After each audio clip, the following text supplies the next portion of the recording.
Good evening, groovy citizens, and happy Winning Wednesday to each and every one of you. Y'all, let me tell you something. My face looks like it's glistening because it is.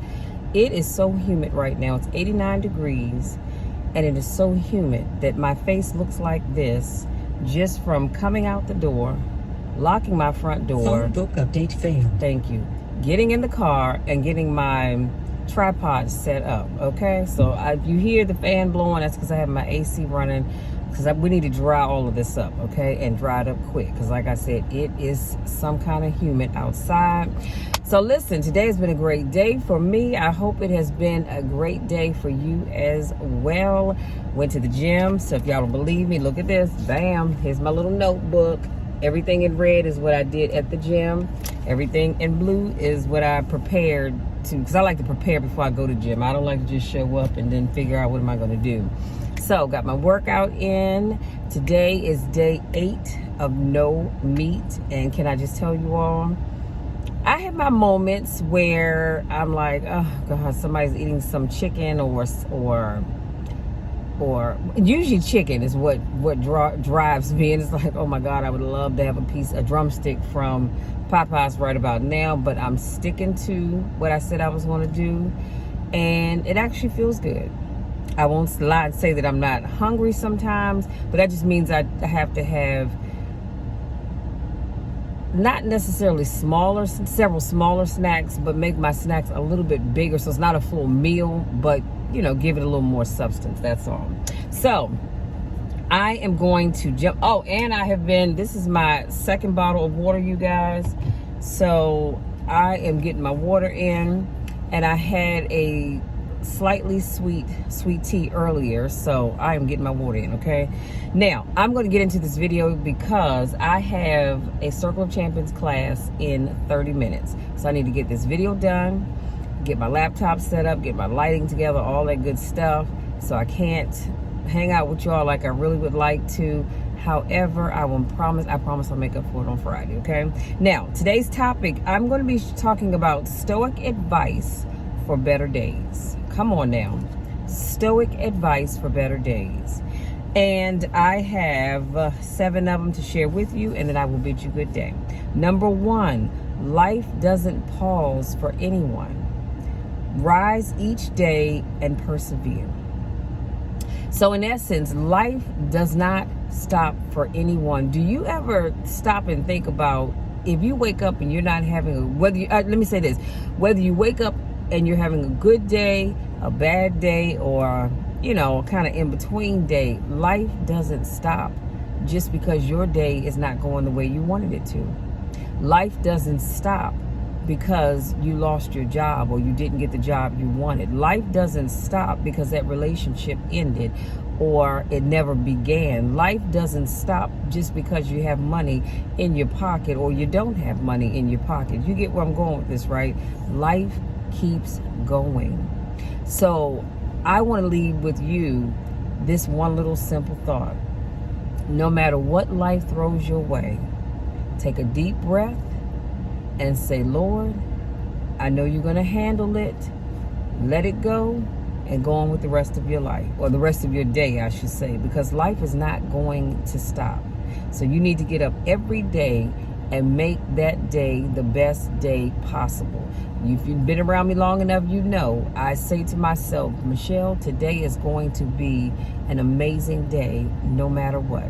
Regardless of what happens or doesn't happen, it is still going to be a great day, because see, my day is not predicated on what happens or doesn't happen. Number 2, prioritize your health and well-being. The world continues. Come on, somebody, regardless.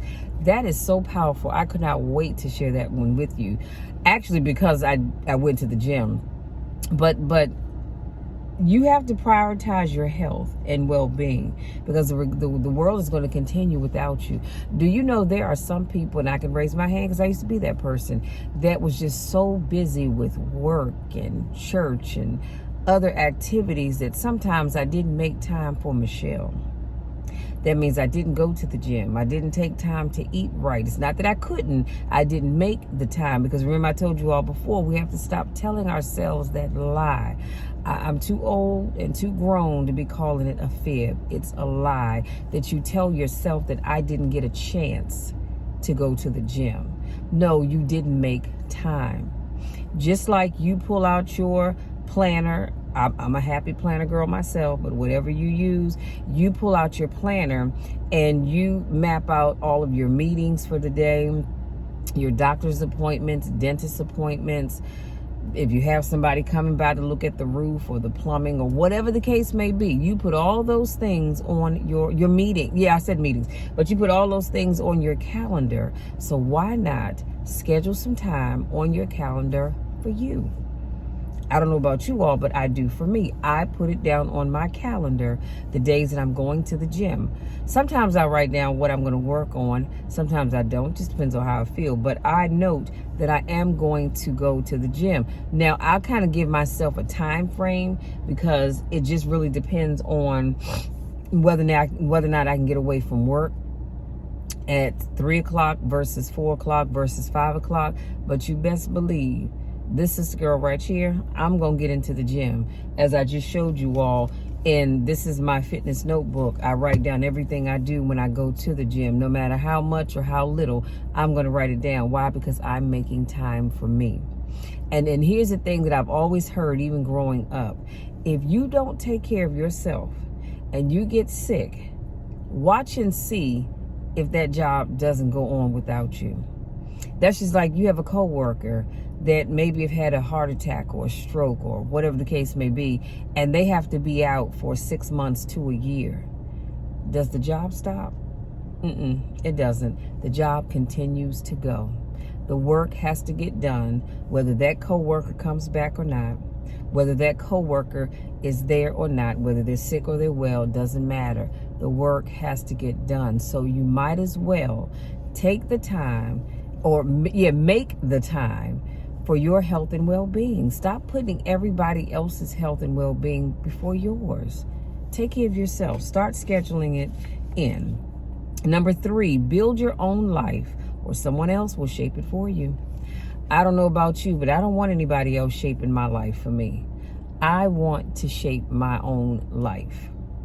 Of course, with God's blessings. But I want to shape my own life. I don't want to sit back and allow somebody else to dictate what I do or don't do, where I go or where I don't go. That's almost narcissistic behavior. So you have to be careful about that. If you don't stand up for yourself. Years ago, I met this lady, I'll never forget, and she said to me, we were talking about exercising, and she said, I wish I could go to the gym. And I said, well, why can't you? She said, well, because my husband won't watch the kids. I said, come again? She said, my husband won't watch the kids. I said, are they his kids? She said, yeah. I said, okay, well then why is it that he won't watch the kids? Well, because he comes home from work and he's tired. He wants to watch television, whoop-de-whoop. I said, honey, let me tell you something. I said, you are not getting what you need because you have not demanded it. Now, when I say demanded, I'm not talking about getting rude and nasty. I'm talking about you have to demand the things that you need sometimes from people, because if you don't, you will never get it, because people will always make their thing the priority. I said, so what you need to do. So I said, well, before I get to that, I said, well, how did you approach him with being able to go exercise? She said, well, I asked him if he would watch the kids. I said, stop right there. Don't you say another word. I said, that is your problem. You asked him if he would watch the kids. I said, do you realize that when we ask people certain things, we give them the opportunity to say no? I said, so what you need to do is go back to your husband and say to him, honey, I am going to start working on me. I work a full-time job just like you do, but I have to come home and prepare dinner, do homework, get the kids ready for bed, and whatever else it is that you have to do. So on these days, at this time, I want to go to I said, tell him that you are going to the gym because you're going to do an hour of working out. or you're going to go and take a spinning class or step aerobics class or whatever it was that she enjoyed doing. I said, that's the way you have to approach it. That's not being rude and disrespectful. That's letting them know that I'm not asking you for permission, because I'm not your child, okay? Let's be clear. I am not your child. I'm letting you know that I need to do this for me. But if I approach it and ask you if you'll watch your children that you helped create, then I'm giving you the opportunity to say no. I said, go back, try that, and then let me know how it works out for you. So the next time I talked to her, she said, girl, I did exactly what you said. And so now I'm going to the gym 3 days a week, and she was taking an aerobics class, I believe is what it was, that she was going to take. I said, see how easy that was? She said, yeah, I know. She said, thank you so much. See, we make things difficult when it doesn't have to be. Number 4, work quietly and celebrate privately. Work quietly and celebrate privately. I know we get to a place where we get excited about our accomplishments and we want to share them. And some things, yes, you should share with people. If you've hit a milestone, maybe it's a birthday, an anniversary, or something of that nature, then yes, of course, you want to put that out there so that your friends and family can celebrate with you. But when you're working on projects, be it for your business, maybe it's something personal for yourself, I want to suggest that you do it privately. So work quietly, meaning you don't have to tell everybody everything you're doing. Let them see it. Let them see the end result. Don't tell them everything that you're doing every step of the way, but then celebrate privately. If you hit a milestone and maybe your goal weight, celebrate privately. You don't have to share that with everybody. And then as you hit the next one, celebrate privately. But when you get to the ultimate one, then yes, I would say go all out and let everybody know, you guys, I have been on this journey, because I guarantee you the people are going to see it anyway. They're going to see the progress, but you let them know I've been on this journey and I have hit my goal. I am down X number of pounds, or whatever that goal is that you've been trying to achieve. But you don't have to tell everybody everything, because as I've said before, everybody that smiles in your face is not happy for you. Everybody that smiles in your face and they clap for you, inside they're going, look at this fool. They're not going to be successful. I don't know why they're wasting their time. And they're just smiling and they're clapping.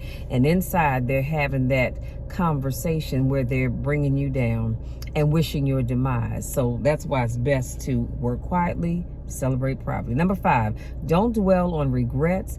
Instead, learn from them and evolve. We all, at some point in time, have sat down and said, Dad, you know what? I should have did ABC, XYZ. And now I'm mad that I did whatever it is that you chose to do. But you cannot dwell on those regrets. We all have regrets for something, okay? I don't care who you are or what your position in life is. You have a regret for something. It could be the one that you let get away.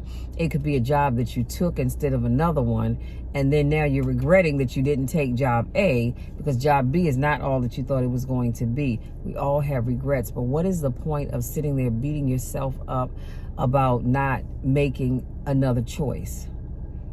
It's not going to change anything. It is not going to change anything. So your best bet, learn from that mistake and move on, honey. Learn. See, our downfalls and our regrets, they are perfect examples of what not to do the next time. So that's a lesson learned right there. So you don't need anybody to sit and tell you that. You learn from your own mistakes. And then you go on and you do better with your choices the next time. Number 6, focus on self-improvement. Others' opinions don't define your worth. I cannot stress this enough. You have got to focus on improving yourself and stop worrying about other people's opinion. There are going to be some people, as you are on your weight loss journey and they see you starting to drop the weight, they're going to look at you and go, she's getting too skinny. She looks sick, or he looks sick. That's their opinion. And opinions, in the famous words of Medea, are like assholes. Everybody has one. So don't let their opinions of what you should do sidetrack you from what it is that you planned on doing for yourself. If you want to buy a house in a certain neighborhood, don't let other people's opinions of that neighborhood, which may or may not even be true, deter you from buying a house in that neighborhood. If you have your mind set on buying a certain car and people are saying, oh, you shouldn't get in. Now, I'm not into electric cars, but if that's what you like, don't let other people's opinions of electric cars deter you from getting one. If that's what you have your mind set on doing, then do it. Some people are going to have opinions of the things that you wear, places that you go, things that you do. Let them have their opinions. You just smile at them and you nod and go, oh, really? Yeah, thanks. You know what? Thank you very much. And keep it moving, if you even give them all of that. Because they're going to have opinions anyway. I've said this before, when you can walk into a room, and I promise you there are going to be people that are going to sit there and size you up and say, look at her. She thinks she's all of that. Why? Because you walking around with a Coach bag. You have on some designer clothes. And you don't think you all of that. They think you all of that. You didn't say that at all. You didn't say that at all. But they form their opinion based on how you dress. Or you can come in there just looking average. Maybe you have on some sweatpants and a t-shirt. And they've automatically assumed that you don't have any money, that you must live in one of the worst neighborhoods in your area. I shared with you all before about my sister when she bought her house, how she went and purchased furniture for her home. I mean, fully furnished her home in one shopping trip. And there were a group of people that acknowledged her, my sister-in-law, but because they had on jeans and baseball caps and t-shirts, assumed, oh, they're not really here to spend no money. And they kept on talking and didn't acknowledge them. One gentleman got up from his desk and he said, hi, ladies, how are you all? How can I help you today? My name is whatever his name was. And my sister and my sister-in-law introduced themselves. And my sister-in-law said, my sister-in-law just purchased a home and she's here to furnish her home, fully furnish her home. Well, that group that didn't acknowledge them because of the way they were dressed, their ears perked up and they were looking like, dang. And they had me cracking up. They were looking like, wow, you know what? Dang, we messed that up. Yeah, because I'm pretty sure the guy that helped them earned a very big commission that day. But see, that's what happens when you look at people and you try to size them up and form opinions about them that may or may not be true. Number 7, last but not least, ignore societal advice. Many don't truly know what they're doing. That's a great note to end on. You have got to be careful about who you take advice from. Just recently, I want to say it was Monday, I talked about how you've got to be careful about who you take advice from. I can't take advice from someone who is a single parent, who's not, as being a single parent. I can't take advice from a married woman on how to raise a child by myself, or I should say when my daughter's much younger, because she doesn't know my struggle. She has a spouse there, and even if it wasn't her spouse, she has a significant other in the picture. She's not raising her child and or children by herself.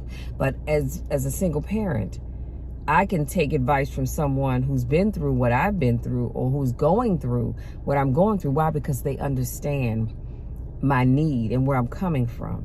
Stop taking advice from everybody, because everybody doesn't know what the heck they're talking about. They're going off something that they heard somebody else tell them, and it may not even be good advice. And y'all going out here buying stuff. It's just like the TikTok shop. Case in point, I was looking at TikTok earlier, and every so many video, there's an ad for something. And people are telling you, oh, you got to go out here and get this gel, honey. This is the only gel you're going to need. Or you need to go out here and buy these pants or these shorts, and they make your butt sit up and this, that, and the third. And this one lady, she said, because I'm wearing an extra large. And in my mind, I'm thinking, there is no way in 10 heavens or 10 hells that she got all of that and no extra large. There is no way. And the reason why I don't believe that, because that woman is way bigger than I am. And the pants I have on, they're at extra large. Now, the ones I have on, I did not get these from TikTok. I got mine from Amazon. I just started seeing these pants on TikTok, but I got mine from Amazon. And so I'm thinking to myself, I have on an extra large. So I know full daggone well she can't be wearing an extra large. And if she is, I promise you, she had to struggle to get them on. Yes, they stretch, but that's a far stretch. And I'm just going to leave that alone. So again, I said all that to say that as you go through Amazon, there's all these ads about things, honey, you need this and you need that and you need the other. No, stop taking everybody's advice, because most folks don't know what the heck they're talking about. People will tell you this is the only vitamin that you need to buy ever. Well, unless your doctor told you that's what you need to buy, I wouldn't run out to get it. That vitamin works for that individual, or that energy drink works for that individual. That doesn't mean it's going to necessarily work for you. So stop taking advice from the world. Here, I'm going to say this, and I'm going to let y'all be, because I have 15 minutes to get myself situated. If you're not sure about something, I want you to do two things. Two things. Number one, I want you to pray about it. I want you to pray about whatever that thing is. Pray, pray, pray, and then get quiet and let God speak to you and tell you what you need to do. Okay, that's number one.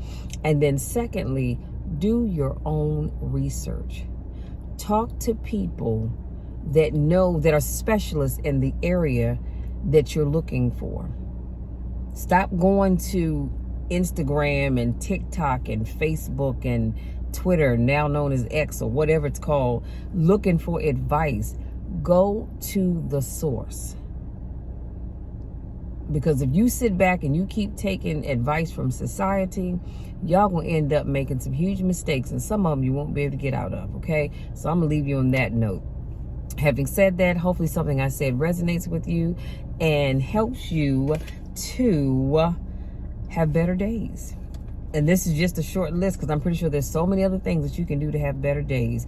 However, this is just a list of things that the Stoics came up with, and I wanted to share with you.